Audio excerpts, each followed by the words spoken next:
Committee Room 21. Sound.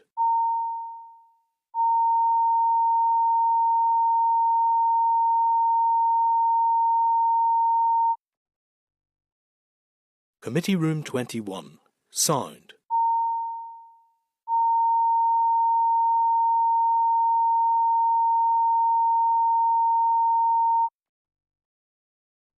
Committee Room 21. Sound.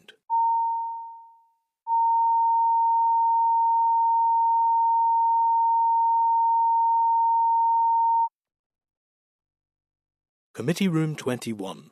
Sound.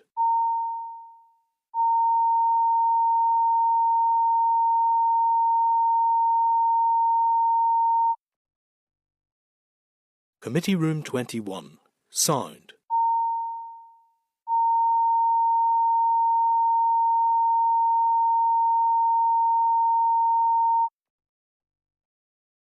Committee Room 21. Sound.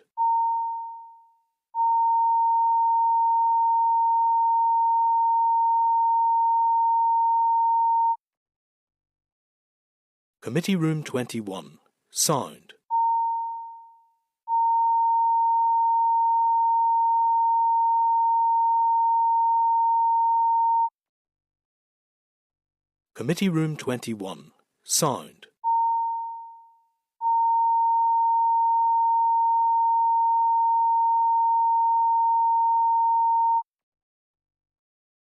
Committee Room 21.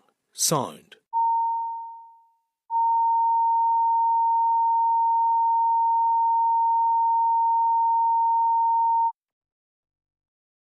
Committee Room 21. Sound.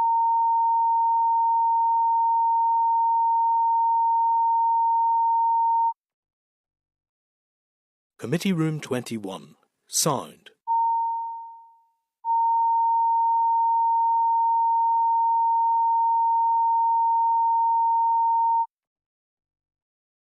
Committee Room 21. Sound.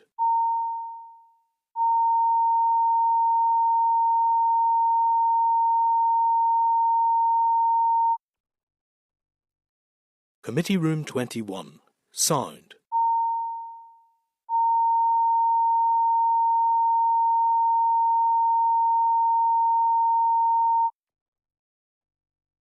Committee Room 21. Sound.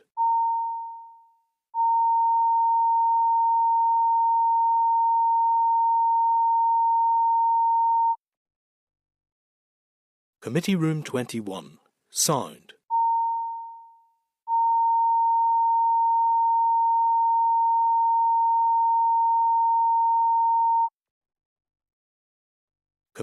21. Sound.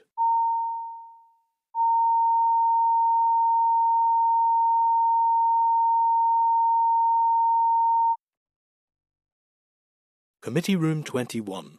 Sound.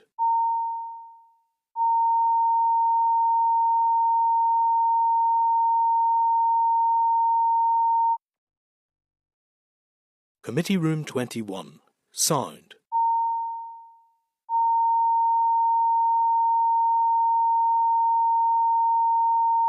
Agenda item 8 then is the Agriculture Bill, and we're looking at agreement on the draft report and the recommendations. So members, I refer you to the final draft report at pages 55 to 101 of the pack. The clerk issued an updated draft committee report by email on the 13th of May with the addition of the discussions and formal clause by clause from the meeting on the 8th of May. No amendments or additions for the report have been received from members to date. The report needs to be finalised at our meeting today and lodged in the business office tomorrow to conclude the committee stage. I will then start to make. I'm now going to start to take us through the draft report in sections. So please stop me if there's anything that you wish to add or change. Okay, members, just so that was at pages 55 to 101 of the pack, and I'm just going to get that up for myself as well. Just check everybody's got it.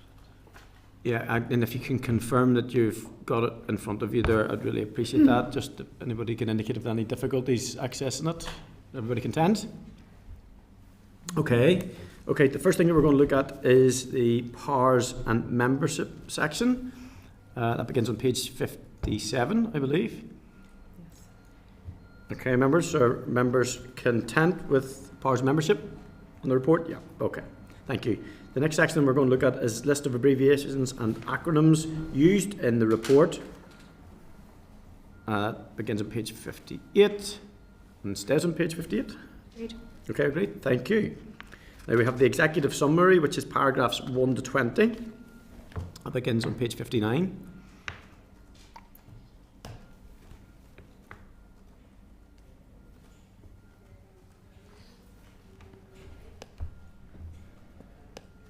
Finishes on page 62.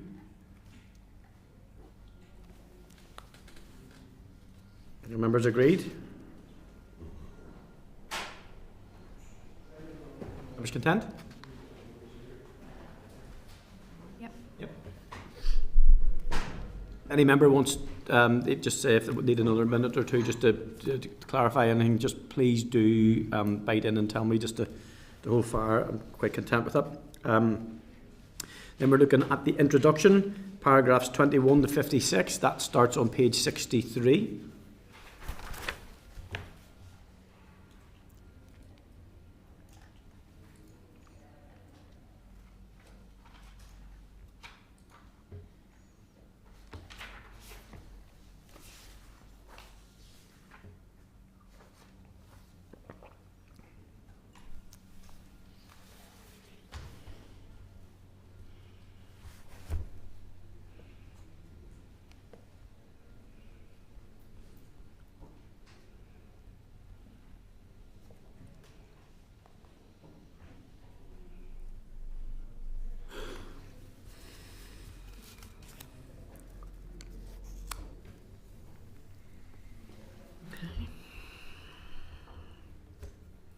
Members content?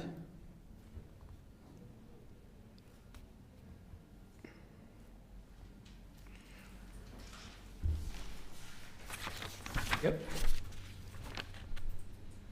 Good.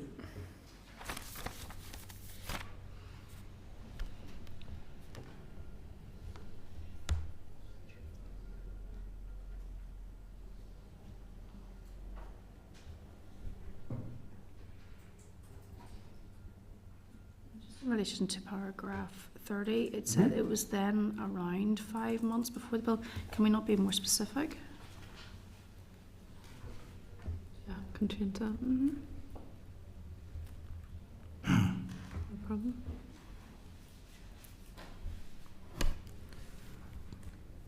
Taking like that first line, just putting dear officials then brief the committee on the 12th of December. Just Take that line out, yep. Content with that. it's only being pedantic, it's not of any substance. Put specific time in if we can, yeah. If not, we'll take it out. Yeah, you can take that line out.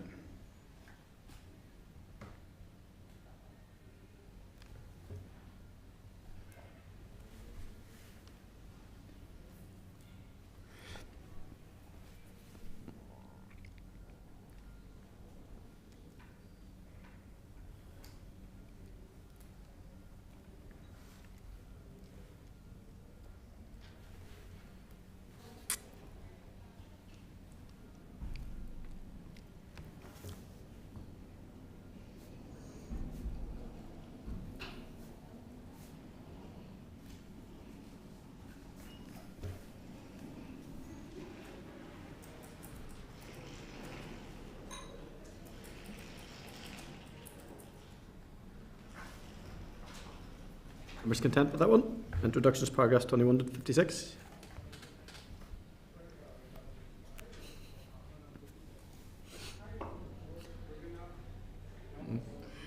If you're always a squad, it'd be great.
Content?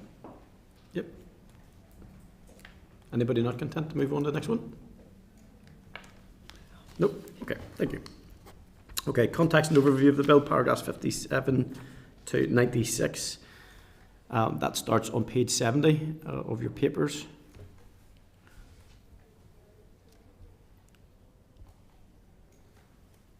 And runs through to page 78.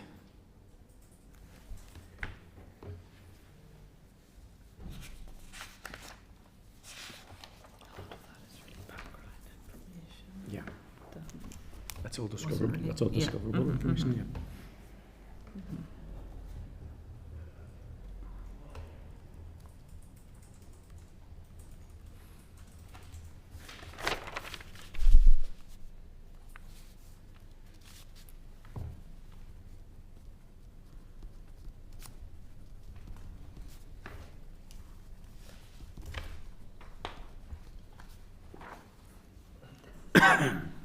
Just ask about the square brackets on paragraph 80.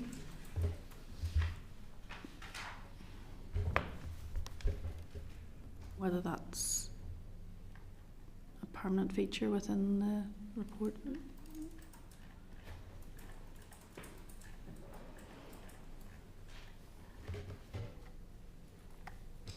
Yeah, that was probably added in after we started drafting it because it was an updated position. Yeah. Because we then found out that the scheme would continue. It does, yes, it says additional Like response. square brackets, it can change to round, you know. Yeah, it's only just that square brackets was indicated. Yeah, yeah, that it should be taken out, yeah. Okay, no problem. Just checking. Yeah, no, that's fine. Okay. Mm-hmm.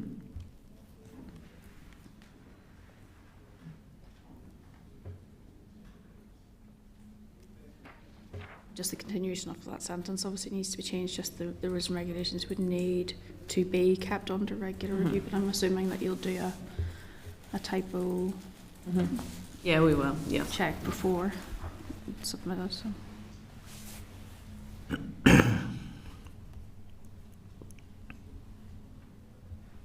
Yeah. Good point.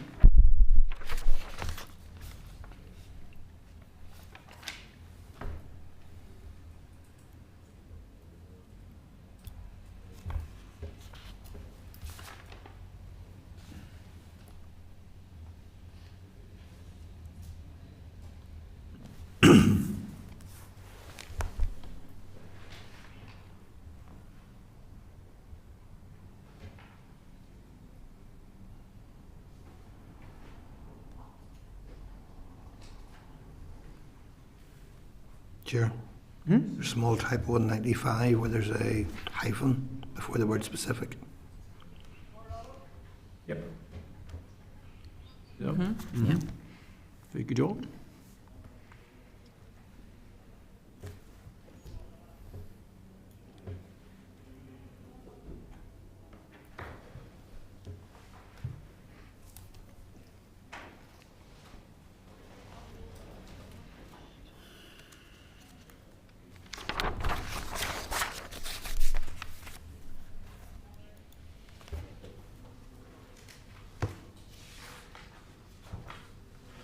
Members content with that one? Anyone not content? Okay, members, thank you. Committee recommendations, paragraphs 97 to 106.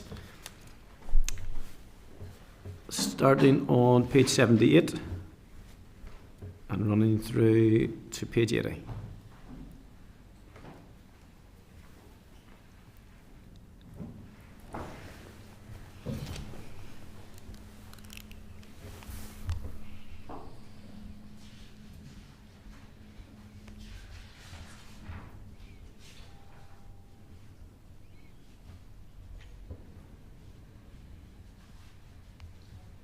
These are recommendations that I picked up just from evidence and from discussions, but if there's any that members wish to add, that's fine. Particularly applicable in this section, guys.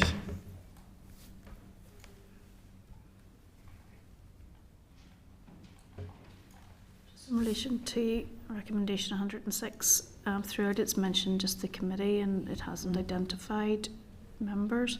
But obviously the last one has highlighted the chair. Is that what we would? Just because that was an issue that he had particularly brought up, but generally, as I say, I've just drafted these. I can assign just specific members just to the committee recommends. No problem, that's fine. I can remove that if you're content, Jim. Or a majority of members, perhaps? Yeah. Yeah. I'll change that to majority I of think members. this is quite Okay. I think it's an important point actually, John's too, that it's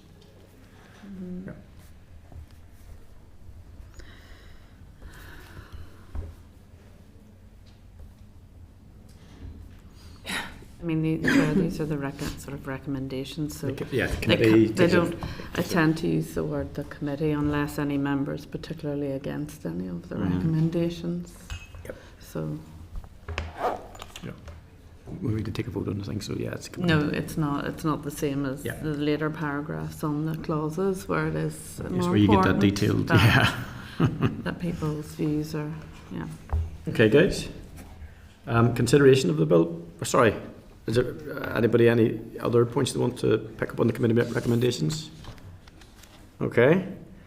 Okay, members, consideration of the bill, paragraphs 107 to 128. This section is a summary of the evidence received from the Citizens Space Survey and from the mushroom sector specifically. So, it starts on page 81. Paragraph 124, it says in Ireland, it should be in Republic of Ireland. Sorry, paragraph 124. No problem. Cut and paste it. Didn't notice. Okay, no problem. Yeah.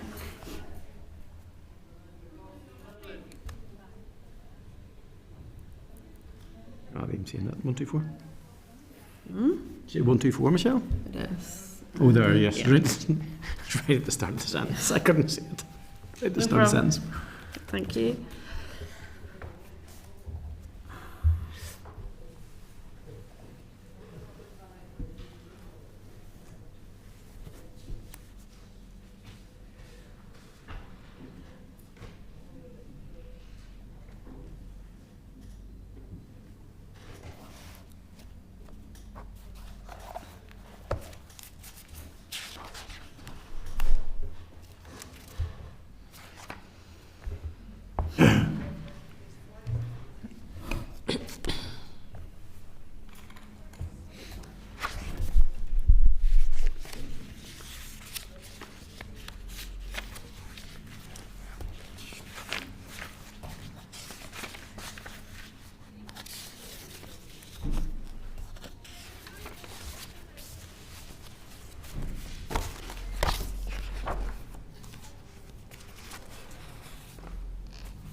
Members, anyone not content with the committee recommendations and the changes that have been suggested? No? Okay. Sorry, the consideration parts of the bill. Okay, now we're going to go on to committee deliberations on the bill, paragraphs 130 to 192, and we're going to take this section in shorter parts. That's okay. So we're going to be looking at 129 to 132 in the first instance.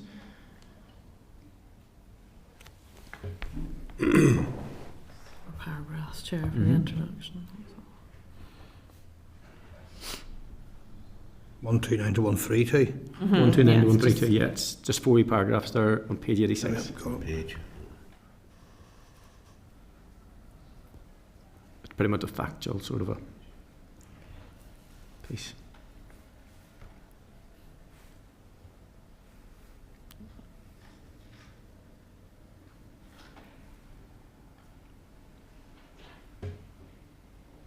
Okay, members, content? Yeah. Okay, thank you.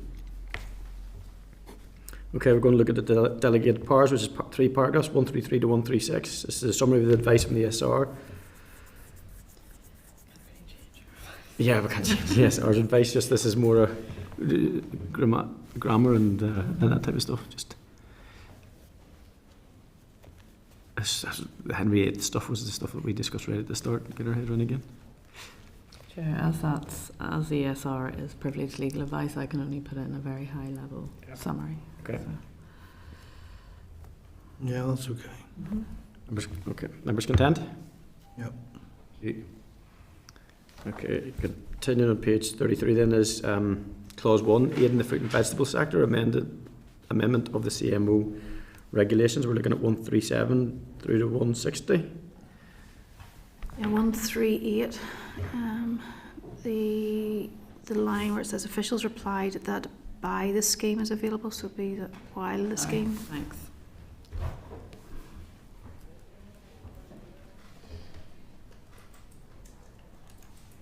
Yep. Thanks, Michelle.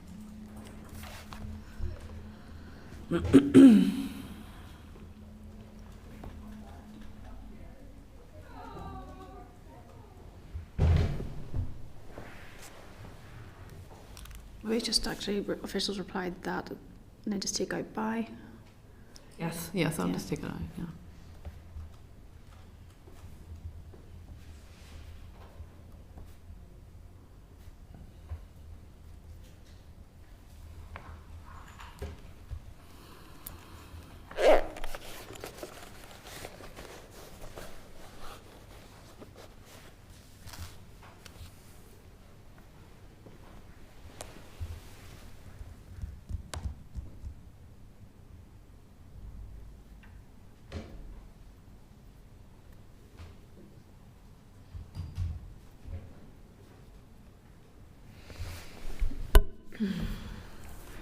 John.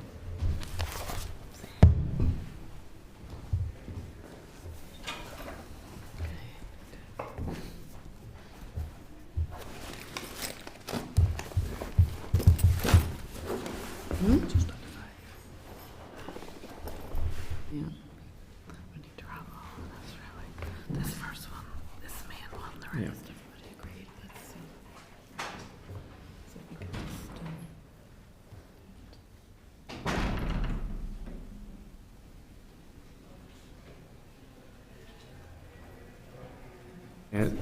Clause 1 was the one that obviously gathered most of the committee's attention and was most significant in terms of our deliberations.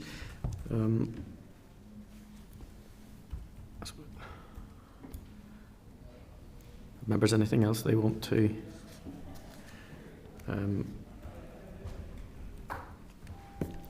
talk about that, or are you content that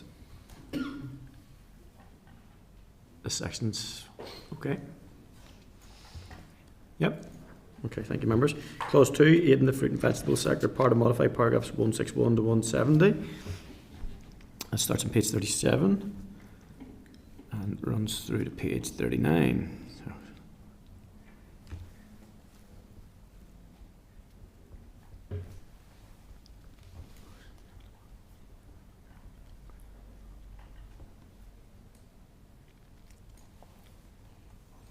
Yeah, chairs, all these calls are just a summary of as much of the discussion as we put in, but all the deliberations are also available in the Hansard, so it will be attached to the report, the full deliberation discussions. Okay.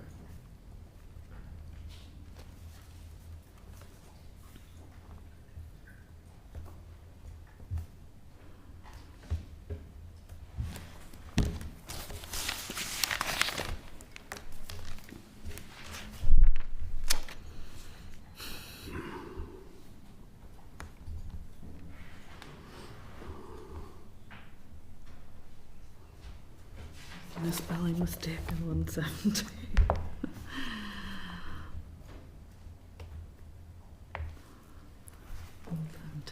That should be is, so I'll change that, okay. Okay. No matter how many times you look at these things, you can find something else. Yeah. Okay, members, are you content? Clause 2. Clause 3, members, information provision promotion measures power to modify paragraphs 171 to 176. Start on page 39. It's in your space. Page 40. Again, this is more a factual And there was Action no and issues with this clause. Yeah.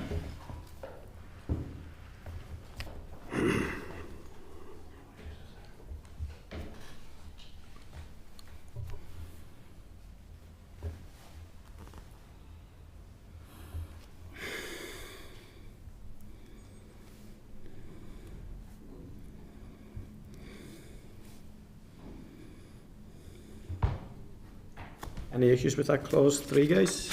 If not, content to move on. Okay, clause 4, which is paragraphs 177 to 183, starts page 40 and finishes at the bottom of page 41.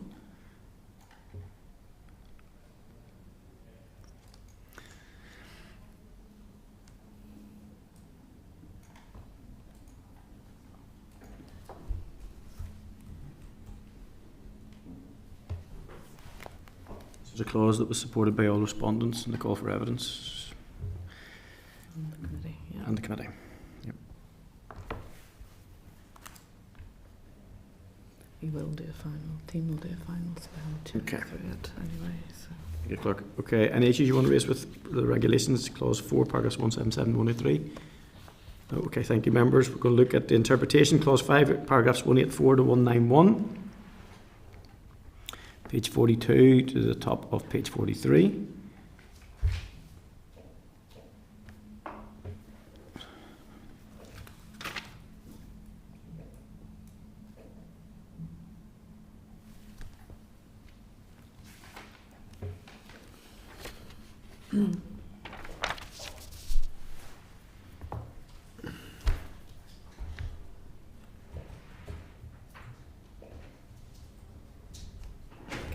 Okay, members, if there are no dissenting voices at, no points of clarity, we'll look at clause 6, the commencement and short title, paragraphs 192 to 195. That's at page 43 and the top of page 44.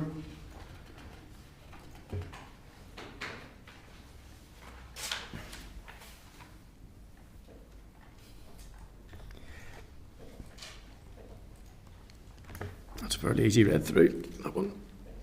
Any issues on that one, guys? No. Okay, thank you. Content with that one then, Clerk. And then formal clause by clause scrutiny of the bill, paragraphs 196 to 204. Page 44 finishes on page 45, short sentences. And that's the recording of the votes on a clause by clause basis. It's only clause 1 that really Yeah. has anything in it.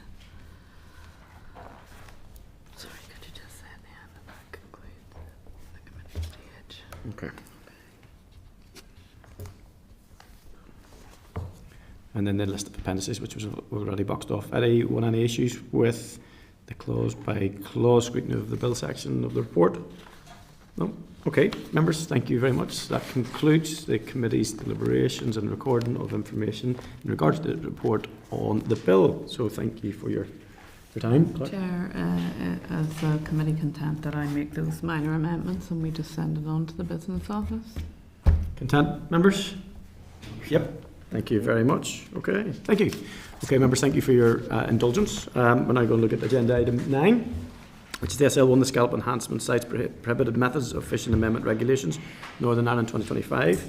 Members, I refer you to pages 115 to 120 of the pack for this item. The Department intends to lay this SR to prohibit fishing for seafood by demersal mobile fishing gear and diving for scallops in 4 sites in the Northern Ireland zone, which have been established as scallop reseeding sites. The SR will be laid before the Assembly under negative resolution procedure and subject to executive approval. Members, I welcome the following departmental officials to the committee to speak to us on the SL1. That is Fiona Taylor, Head of Sea Fisheries Policy and Grants Branch, and Patrick Smith, Sea Fisheries Policy Branch. Thank you so much, and thank you for waiting on us. Quite a busy committee day, but please feel free to brief the committee. Thank you. Okay, Chair, thank you. I'll kick off. Just today, we're briefing you on the SL1 that you mentioned there. We submitted to committee recently. That proposed a minor amendment to the Scallop Enhancement Sites Prohibited Methods of Fishing Regulations, Northern Ireland 2022, and I'll refer to them just as the 2022 regulations. Given the nature of the amendment, it's quite a minor one. My remarks will be brief on this. So the policy objective of the 2022 regulations is to protect scallop stocks within 4 scallop enhancement sites. and those are located in Northern Ireland inshore water. That's at Ballyquinton, Drumfad Bay, Roaring Rock and Whitehead.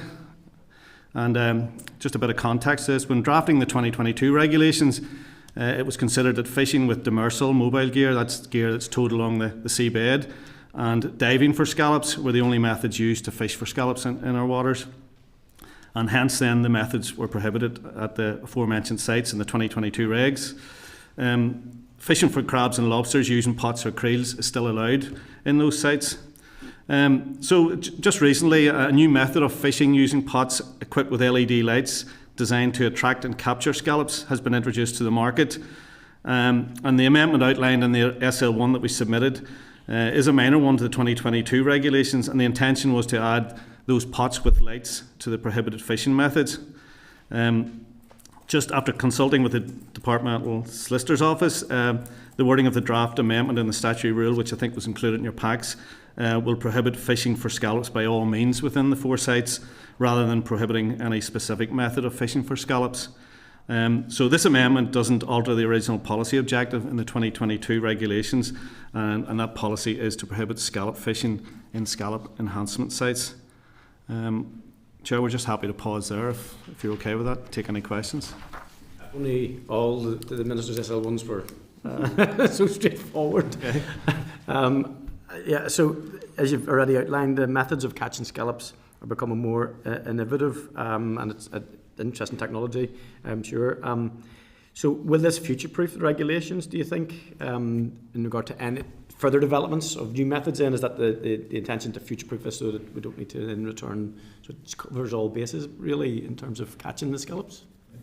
Yeah, that's the reason why the amendment that's in the thing, goes fishing by all means for scallops.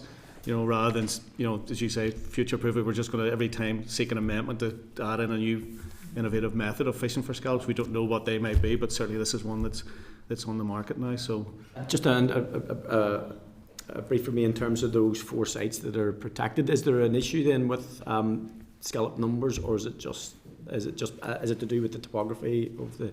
Yeah, I think that's the whole reason. There was a study done by AFBI, Seafish and the Department and the Scallop Association back in 2017 to identify 4 sites where scallop recruitment would be more conducive to that, and those were the sites that were identified. So and that was to address decline in scallop stocks, and that was the measure to address that. Has there been any evidence of success? Too early yet. I think just AFBI did just a report last week. I'll just quote just that the AFBI report on the scallop enhancement project stated that the scallop industry will need to be patient and not expect results in the short term. And it's clear from all the case studies listed in the report that benefits can take many years to first appear. With the longer an area is closed, the greater the benefits. So. Final question from me, because I don't dive, but I just love the thought of people diving. Do we have either for hobby or industry people who dive for scallops here in our shores? I think there's a few, but we don't know because they don't need to register. I think there are cases, I think maybe in Strangford Lough maybe where they dive for scallops, but there's no need to register with the department or have a licence to do so. And I was going to say final, it sounds like Patsy McGlone here, final. how do we, I'm not having to go at you, Patsy, there's no need to get on. Thank you for shining the light on it for us. Very good, Patsy. In terms of those 4 sites, how are they monitored then? To ensure that people don't? Who monitors that? You want to? Our enforcement team are responsible for monitoring those sites. Is there a programme? Do they actively monitor the sites? They actively monitor the whole area, so it's part of the enforcement programme that's in place. Okay, members, any other questions? No? That was a very short session for you guys, but a very important yet it looks quite minor in terms of SL1, so thank you very much. Okay. Members, are you agreed that the department proceeds to make the SR? We will then consider it and the SR report in due course. Thank you. Yes, okay, thank you, members. Thank you. Excellent, okay. Agenda item 10 is the SR 2581, the Quality of Bathing Water Amendment Regulations, No. 9/2025, referring to pages 122 to 127 of the pack. This item We were briefed on the SL1 at our meeting on the 13th of March when we heard that the Department intends to make the SR to amend Schedule 1 of the Quality of Bathing Water Amendment Regulations No. 9/2008 as amended 2018 to increase the number of bathing waters identified from 26 to 33. The Department has advised that there have been no changes since we received the briefing on the SL1. The SR will be led before the Assembly under the negative resolution procedure and will be subject to executive approval. Members, at our meeting on the 13th of March we agreed that the Department proceed to make the SR. I will now put the question on the SR. That the Committee of Agriculture, Environment and Rural Affairs considered SR 2025-81, the Quality of Bathing Water Amendment Regulations No. 9/2025, and has no objection to the rules subject to the report of the examiner statutory rules. Are you agreed? Yep. Yep, thank you, members. Agenda item 11, Departmental written briefing, publication of Animal Welfare Pathway, referred to pages 128 to 130 of the table papers for this item. The Animal Welfare Pathway document advancing animal welfare in Northern Ireland 25-27 has been published, taking into consideration advances in animal welfare across other jurisdictions of the UK and Ireland, sets out the reforms which the Department aims to deliver by the end of the Assembly mandate in 2027, in line with the key pledge 6 in the DAERA Corporate Plan 25-27. The list of 10 proposed reforms will be subject to further policy development and public consultation. They're in the briefing paper and include legislative reform to prohibit third-party pet sales, an expert-led review of current dog breeding laws, examining the case for mandatory microchipping of cats, regulation of rescue and rehoming organisations, and the mandatory requirement for CCTV use in all areas of slaughterhouses where animals are kept. Members, we will receive updates on each reform in due course. You will recall we received a written briefing at our meeting on the 20th of March on making use of CCTV mandatory in all areas of slaughterhouses where animals are kept, and next week we will be briefed on the proposal to prohibit third-party pet sales. Any comments to make at this stage? You content to note? Thank you, members. Agenda item 12, correspondence. Refer to correspondence memo at page 131 of the pack. I'm going to go through the items. Referred to the memo from the Clerk of the Committee of Infrastructure, page 132 to 134 of the pack. Committee for Infrastructure requested a desegregation. Is that right? Yep, desegregation. Yeah, of the £425 million in relation to PFG priorities. Table 6 updates the position to reflect £440 million of allocations made specifically to PFG priorities, including resource and capital deal across the draft and final budget. Of particular interest, this committee is the £5 million allocated to Lough and £12.3 million to Just Transition. We'll pick that out in the budget debate this week. Members are referred to pages 135 of the pack, but correspondence dated 16th of May from Pivotal regarding this report titled Achieving Greater Integration of Northern Ireland's Young People's Voices. I would say of particular note to this committee would be young people living in rural areas. Have you any comments you'd like to make, or would you be content? Would you like to meet with Pivotal on an informal basis at some point? Okay, we can come back to that, okay? Yep, thank you. Members, 12.4. I refer to page 39 report of the Examiner Statutory Rules dated 16th of May. It's pages 150 to 157 of your pack. There's nothing which is required to be drawn to the special attention of the Assembly. 125, item 12.5, refer to page 158 to 161 of the pack. Copied correspondence dated 7th of May in reply to Lord Carlisle, Chair of the House of Lords, Northern Ireland Scrutiny Committee, to Nick Thomas Simmons, MP for the Minister for the Cabinet Office, regarding veterinary medicines in the Windsor Framework. As you are aware, the new House of Lords Northern Ireland Scrutiny Committee has now assumed responsibility for the scrutiny of matters relating to the Windsor Framework. Correspondence states that the House of Lords Northern Ireland Scrutiny Committee welcomed the engagement undertaken by the UK Government with stakeholders in the EU, but note that the responses gave no assessment of the number of products at risk of discontinuation or where businesses are yet to make a decision regarding the continued supply of veterinary medicine products to Northern Ireland. The House of Lords Committee has also requested an update on progress made in securing a continued supply of the botulism vaccine and any substantive developments. Just of note, I have been contacted this week by a significant supplier who are terminating their supply of some veterinary medicines in July of this year, not waiting until the date of 1st of January for the derogations and mitigations. And unfortunately, the deal with the EU and UK didn't pick up on this, so it's still going to be very much a pinch point. And I think we're going to be hearing more from the veterinary associations. You content to note that at this stage, members? Yeah, thank you. Okay, next item then, I refer you to pages 162 to 169 of the pack for further correspondence. The committee has been copied into the House of Lords Select Committee seeking further updates in the following matters within the scope of the Windsor Framework. So number 769 is the proposal for regulation of the European Parliament and the Council on the welfare of dogs and cats and their traceability. 770 is a proposal for regulation of the European Parliament and the Council on the protection of animals during transport and related operations. 661, Commission delegated regulations, EU supplementing regulation of the European Parliament and the Council laying down rules and appropriate measures to ensure the effective and safe use of veterinary medicinal products authorised and prescribed for oral administration via each other and medicated feeds. And then there's a PE 72/1/2023 revised one regulation, which is 2024-1143 of the European Parliament and of the Council, 11th of April 2024, on geographical indications for wine, spirits, drinks and agricultural products, as well as traditional specialist guaranteed and optional quality terms. So some of that will obviously have been affected by the deal this week, some for good and some for not so good. So I refer you to page, are you content to note that, by the way? Okay, thank you. Refer to page 170 of the pack for correspondence from Farmers for Action requesting a formal meeting with the committee to discuss the NAP proposals. I propose that we seek a written paper in the first instance requesting that they outline their concerns. Are members agreed? Thank you. Members are referred to page 171 to 189 of the packet for correspondence from the Department of Business and Trade regarding the consultation into the Groceries Code Adjudicator GCA statutory review. The government is required to periodically review the performance of the GCA, which monitors and enforces grocery supply code of practice. The consultation runs from 13th of May to 5th of August. Seeking views and evidence will allow the Secretary of State to assess the GCSA's performance. Any comments to make? Are you content to note? Thank you. Refer to page 132 of the table papers for member for the Clerk Committee for Infrastructure, dated 14th of May in relation to the Royal Institutional Charge of Surveyors. As meeting on the 14th of May, the Committee for Infrastructure received a briefing from the RICS on the topic of land agents acting on behalf of landowners subject to a vesting order. A copy of the institution's accompanying briefing paper is at pages 133 to 196 of the table papers. Any comments? Members, any comments they want to make on that at this stage? Very live subject, and particular note to some of my members, I know that, the committee's members.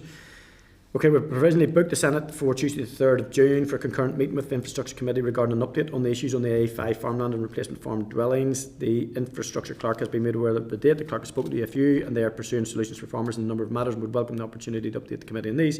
It would make sense to hear from their officials also at that meeting. Members content with that? If we only have the UFU at this follow-up, it may be more sensible to just hold an informal meeting. But obviously we're awaiting indication from the DARE officials.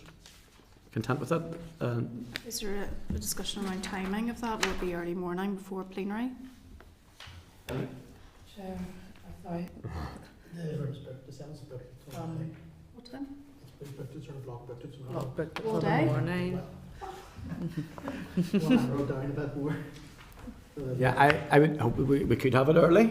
If it was possible, obviously subject to the witness, members and witness and members. So if we can do it before plenary, obviously it gives some challenge on a Tuesday morning because plenary, member statements is at 10:30, so plenary 11. So we should be able to fit it in maybe about 9:30 if members are ready for that. We'll go for that as an indicative time and see if the UFU and then pass that through to DARA and then try and box that off. Would that be okay? And is there any discussion around who the witnesses may be then on that day? The Ulster Farmers Union have an update on that they can give us.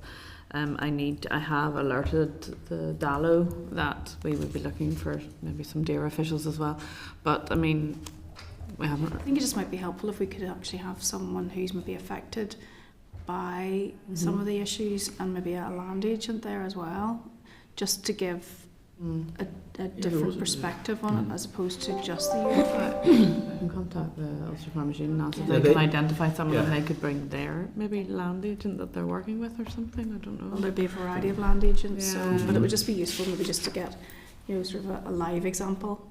You there, Tom? Are you? That's at your in Declan's area, isn't it? Yeah. Could you even if you're aware of any other affected groups that maybe have a voice, or make them aware, and then feed that through to the clerk and stuff, and see if we can draw up because it would be good to hear from someone that's directly affected. Shouldn't be a problem. Okay. Okay. Thank you, members. Great. Thank you. you. Thank you. Yeah. Okay. Agenda item 13, members, is the forward work programme. Draft forward work programme can be found table papers at page 198. Do you agree that the forward work plan is published? And refer to pages 202 204 of table papers for the raised list of potential stakeholders impacted by the NAP that we requested following our briefing on the 8th of May. I propose we return to this matter a short closed planning session next week once we have had a chance to consider the list. Are members agreed? Okay. Any other business, members? Okay. Date and time next meeting is Thursday 29th of May at 10 a.m. in this room. Okay. So, committee, just seeking your agreement.